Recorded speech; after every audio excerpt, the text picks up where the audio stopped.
Hola, ¿qué tal? Mi nombre es Nancy Arroyo Montes de Oca, soy estudiante de la licenciatura en Finanzas en la UAP y hoy vamos a hablar acerca de la economía y las finanzas después de la epidemia. ¿Qué se espera para el crecimiento económico nacional a partir del confinamiento? Bueno, la pandemia del coronavirus modificó en los primeros meses las expectativas sobre la posible recuperación de la economía de México. A solo algunos meses del 2020, las instituciones económicas internacionales ya han recortado sus perspectivas financieras y bursátiles del año próximo para México. Aquí tenemos una gráfica donde pueden observar cuáles son los pronósticos para el 2020, cómo va a disminuir. La economía de México, la segunda más grande de América Latina, se reducirá a un 6.65 este año por el impacto de la pandemia del coronavirus, según la última proyección del Fondo Monetario Internacional. En sus más de 75 años de historia, el Fondo Monetario Internacional no había lanzado unas proyecciones semejantes. La economía mundial caerá un 3% en 2020 debido al impacto de la pandemia del coronavirus. Bueno, empezaremos definiendo qué es un micronegocio y es una empresa de tamaño pequeño. Su definición varía de acuerdo a cada país, aunque en general puede decirse que una microempresa cuenta con un máximo de 10 empleados y una facturación acotada. Por otra parte, el dueño de la microempresa suele trabajar en la misma. Aquí tenemos una tablita donde podemos ver el tipo de empresa respecto al número de personas ocupadas. Tenemos que las micro tienen de 0 a 10 personas, las pequeñas de 11 a 50 personas, las medianas de 51 a 250 personas y las grandes de 251 y más personas. ¿Cuál es la importancia de los micronegocios para el empleo en México? Bueno, la Secretaría de Economía señala que existen más de 12 millones de empresas en México, considerando formales e informales, donde 98.03% son empresas micro. Aquí tenemos una tablita donde ustedes pueden observar el porcentaje que estas representan.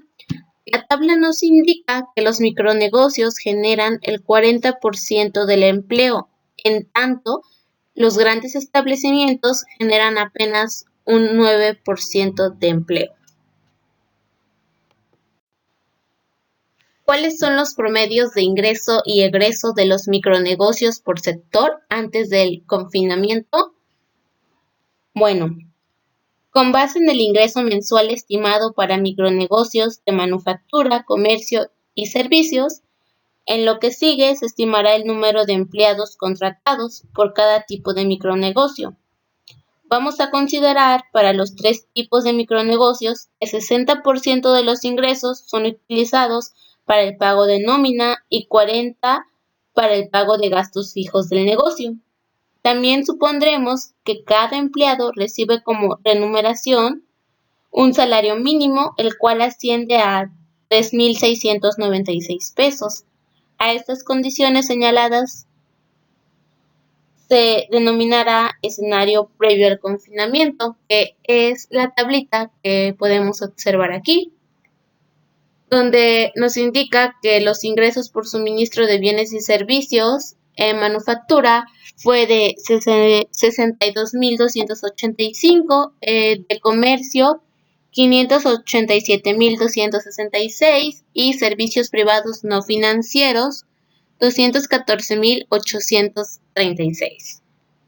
Estos tuvieron un gasto fijo, manufacturas de 2,076, comercio de 19,575 y servicios privados no financieros 7,161.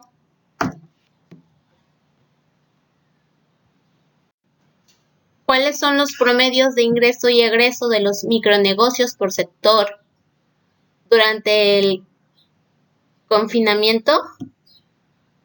Bueno, el siguiente escenario para revisar será considerar el efecto del confinamiento sobre las finanzas de los micronegocios. De manera sencilla, supondremos que la mitad de los ingresos de los micronegocios cae la mitad. En este caso, el micronegocio deberá reducir gastos para un negocio.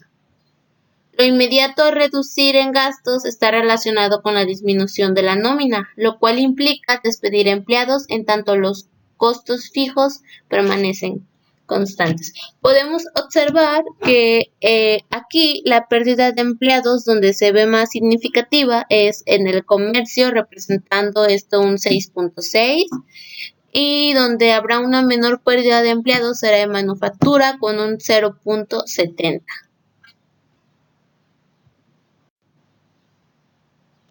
¿Qué es el programa de crédito solidario a la palabra? Bueno, con la intención de reducir el impacto dañino del confinamiento, el gobierno federal anuncia el denominado crédito solidario a la palabra. Este crédito es por un monto de 25,000 pesos otorgados a micronegocios a un plazo de 36 meses a pagos mensuales con una tasa del 6%. Un crédito que no cobra comisiones ni IVA, y este crédito no cobra intereses durante los primeros meses. La tabla de amortización en parte puede observarse a continuación. Bueno, aquí podemos observar la tabla de amortización, la cual nos muestra el comportamiento de los 36 pagos totales con base al pago a capital, recuperación, pago mensual, saldo a capital. El apoyo será para 2 millones de medianas y pequeñas empresas, quienes no realizarán trámites y solo deben estar registrados en el Instituto del Seguro Social y no haber despedido a sus trabajadores durante la cuarentena. ¿Cómo podría beneficiar el programa de crédito solidario a la palabra a los micronegocios? Bueno, aquí podemos ver en este cuadro un escenario con apoyo del crédito, donde se hace una inyección de recursos de 25,000 más el ingreso en crisis que estos sectores ya disponían. Podemos ver que los beneficios están en que las empresas podrían sostener más meses el micronegocio. Manufacturas podría sostenerse hasta por 5 meses más, comercio un mes y servicios privados no financieros hasta por un mes. ¿Cuáles son las desventajas del programa? Bueno, mientras que un crédito de 25,000 pesos es inservible para un negocio con más de 5 empleados, es complicado y difícil de pagar para un negocio con menos de 5 empleados. Esto es debido a que el crédito no alcanza para solventar ni un solo mes de los pagos por remuneraciones, es decir, de manera general, salarios, que tienen que afrontar las pequeñas y medianas unidades económicas. Para el caso de unidades económicas con entre 3 y 5 personas ocupadas, el monto del crédito casi podría cubrir 3 meses de remuneraciones, pero no sería suficiente para hacer frente ni a la mitad de los gastos a los que se enfrentan los negocios. Y en general, los microcréditos para enfrentar la crisis serán insuficientes al cubrir cuando mucho a 1 de cada 5 negocios en el país. Además, preocupan sus mecanismos de focalización y selección, así como su falta de transparencia y de apego a un enfoque de derechos humanos.